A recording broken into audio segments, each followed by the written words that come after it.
proyectar a Extremadura con una identidad propia como región dentro de España. Ese es el objetivo de la campaña turística que ha presentado hoy el presidente Monago.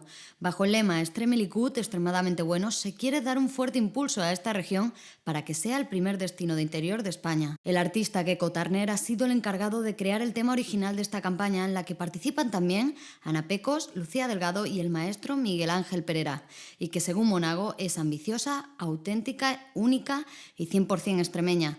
Una campaña en la que el campo es el principal protagonista.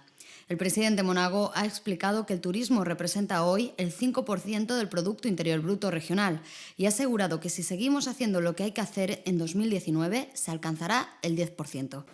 Y estamos convencidos de que esta campaña nos va a ayudar mucho a ello, va a reforzar significativamente a nuestro sector turístico y lo va a poner más en valor a nivel nacional.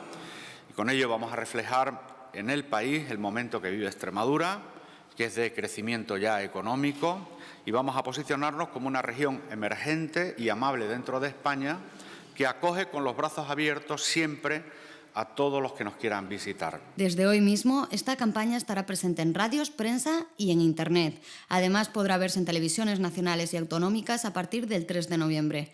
A ello hay que sumar las acciones promocionales que ya se están desarrollando a través de las redes sociales. Extremely Good va a llegar al 80% de la población española y va a generar más de 186 millones de impactos.